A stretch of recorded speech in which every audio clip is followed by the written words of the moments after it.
দলভিত্তিক আমরা যে নমিনেশন দিয়েছি এটা আমরা আপনাদের সামনে পেশ করলাম। নির্বাচন কমিশনের সচিব, সিনিয়র সচিব আক্তার আহমেদ সাহেব উনি সূচনা করেছেন আজকে নমিনেশন পত্র গ্রহণের অনুষ্ঠান, এবং পরবর্তী সময়ে এডিশনাল সেক্রেটারি অ্যাডমিন নিয়াজ সাহেব ছিলেন, উনি সব নমিনেশন পত্র রিসিভ করেছেন। আনুষ্ঠানিকভাবে আমরা এটা দাখিল করেছি। তফসিল অনুযায়ী আপনারা জানেন 12ই মে নির্বাচন, এর মধ্যে বিভিন্ন পর্ব আছে, স্পোর্টিং আছে, প্রতীক বরাদ্দ আছে, সব মিলিয়ে একটা পদ্ধতি আছে। তবে এখানে যেহেতু সরাসরি নির্বাচন নয়, আমাদের সংবিধানে যেভাবে বর্ণিত আছে সেই অনুযায়ী সংরক্ষিত আসনে মূলত ভোটার হচ্ছে পার্লামেন্ট মেম্বারগণ। তো সেটা মেনটেন করেই ওনারা ইলেকশন প্রক্রিয়া সম্পন্ন করবেন, গেজেট প্রকাশ করবেন। আমরা আশাবাদী হব নারী আসনে যে আমরা কম্বাইন্ড তালিকা সাবমিট করেছি এটার মধ্যে আর কোনো প্রতিদ্বন্দ্বী প্রার্থী থাকার সুযোগ নেই। এই 13টি আসন 13টি তালিকার ভিত্তিতে ওনারা এখানে বিনা প্রতিদ্বন্দ্বিতায় নির্বাচিত হওয়ার কথা। আমরা আশা করি সেভাবে নির্বাচনী ফলাফল আসবে।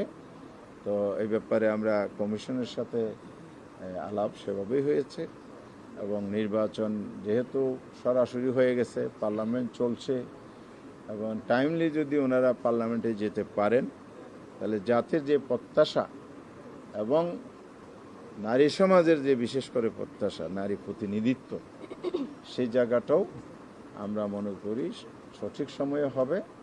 এই জন্য কমিশন যেন কোনো ধরনের এখানে অন্য কিছু করবে না বা ভিন্ন পরিস্থিতির অবতারণা হবে না, এটাই আমরা আস্থা রাখি। ওনারাও সে ব্যাপারে আশ্বস্ত করেছেন। আশা করি এই 13 জনে নির্বাচিত হয়ে আমাদের 11 দলীয় ঐক্যের পক্ষ থেকে পার্লামেন্টে নারী প্রতিনিধিত্ব করবেন। দেশের জন্য, জাতির জন্য, জনগণের স্বার্থ, আইন প্রণয়ন সব কিছুর ক্ষেত্রেই নারীরা স্বয়ংসম্পূর্ণ একজন জাতীয় সংসদের সদস্য হিসাবে সেখানে অল প্রিভিলেজ এবং পাওয়ার ফাংশন সেখানে এক্সারসাইজ করবেন, এবং সংবিধান সেই সুযোগ তাদেরকে দিয়েছে। আমরা আশাবাদী হব এই নারীর প্রতিনিধিত্বকারী এই আসনে আমাদের এই 13 জন বিরোধী দলের মঞ্চে বসেই, বিরোধী দলের কাতারে বসেই দেশ গঠনে, জাতি গঠনে ভূমিকা পালন করবে।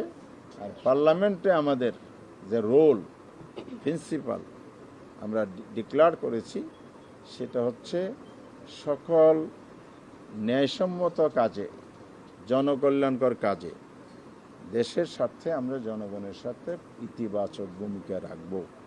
এটা আমাদের বিরোধী দলের নেতা ডাক্তার শফিকুর রহমান জামাতের আমির সাহেব তিনি এটা ঘোষণা করেছেন শুরুতেই।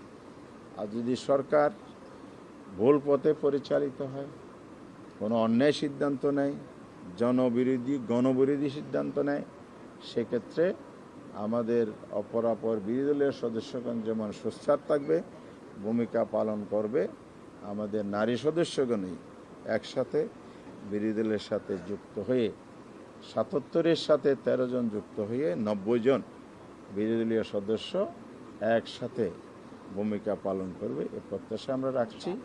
ইনশাআল্লাহ আমরা 11 দল একসাথে আন্দোলন করেছি, একসাথে আমরা নির্বাচন করেছি, একসাথে আমরা বিরোধী দলের যে কাঠামো আপনারা দেখেছেন, বিরোধী দলের নেতা জামাতের আমির, আবার চিফ হুইপ এনসিপির আহ্বায়ক। তো এভাবে আমরা বিরোধী দলীয় সংসদের ভিতরে আছি, এবং সব কার্যক্রমে আমরা একসাথে ভূমিকা রাখছি। আবার যেই ক্ষেত্রে প্রতিবাদ করার প্রয়োজন, রাজপথের ভূমিকা প্রয়োজন, সেই ক্ষেত্রেও আমরা একসাথে আছি, কর্মসূচি পালন করে যাচ্ছি। বিশেষ করে গণভোট, যেটা জনগণ ভোট দিয়েছে একই দিনে দুটি, এই গণভোটের রায় অনুযায়ী সাংবিধানিক সংস্কার পরিষদ গঠন হওয়ার কথা, এটা না হওয়াতে আমরা 11 দল একসাথে সরকারের জনরায় উপেক্ষার প্রতিবাদে, এই অন্যায় কাজের প্রতিবাদে পার্লামেন্টে যেমন রোল করেছি, পার্লামেন্টের বাইরেও আমরা রাজপথে কর্মসূচি পালন করে যাচ্ছি। সে পরে আমরা সামনেও ভূমিকা রাখবো। এবার আপনাদের সহযোগিতা চাই। ধন্যবাদ। আমাদের একটা প্রশ্ন উনি করে আমাকে হেল্প করলেন। আমাদের অন প্রিন্সিপাল এক পরিবারে 2 জন সংসদ সদস্য অতিথি আমরা সেটা অ্যালাউ করি নাই, এবারও এটা করা হয় নাই। তো এটা অন প্রিন্সিপাল আমাদের দলের সিদ্ধান্ত অনুযায়ী আমরা করেছি। উনি আমির জামাতের হিস্ট্রি হেভিওয়েট শুধু নয়, তার সাথেও জামায়াত ইসলামের ডজন ডজন আমাদের হেভিওয়েট প্রার্থী আছে। জাতির সামনে তুলে ধরার মতো, দেশ পরিচালনার মতো যোগ্য নারী নেতৃত্ব আমাদের আলহামদুলিল্লাহ আছে। সেই জায়গা থেকে নয়, আমাদের নীতিগত কারণে আমরা এক পরিবারের 2 জন সংসদ সদস্য দিয়ে নিয়েছি। আমাদের তো শহীদ পরিবার আছে, আরমানের বোন আছে, ভেরি কোয়ালিফাইড কনফিডেন্ট একজন নারী, ভেরি ক্যাপাবল মানুষ। মিলন ভাইয়ের বোন আছেন ডক্টর কিনা বকুল, ফেরদৌসা বকুল। এরকম আমাদের অনেক নারী প্রার্থী আছে। এবং আমাদের ডাক্তার তাহের ভাই ডেপুটি লিডার, যিনি ডাক্তার হাবিবা চৌধুরী, আরও অনেকে নাম বললে তো ডজন বলা যায়। বিশ্ববিদ্যালয়ের শিক্ষক, প্রকৌশলী, ডাক্তার, পেশাজীবী, দক্ষ রাজনীতিবিদ আছেন। তো কিন্তু আমরা যেহেতু আমাদের নীতিটা এটাকে সমুন্নত রেখে আমরা এগিয়ে যেতে চাই। এখানে যারা আছে তারাও হেভিওয়েট প্রার্থী। কাউকে আমরা যে 8 জন দিয়েছি আলহামদুলিল্লাহ দলীয় একেবারে দলকে রিপ্রেজেন্ট করছে বিভিন্ন লেভেলে। আবার এনসিপিএম এন্ড আদার যারা দিয়েছে, আপনারা দেখেন প্রোফাইল দেখেন, ডাক্তার, ইঞ্জিনিয়ার, সুশিক্ষিত, উচ্চশিক্ষিত এখন নারীরা আছেন।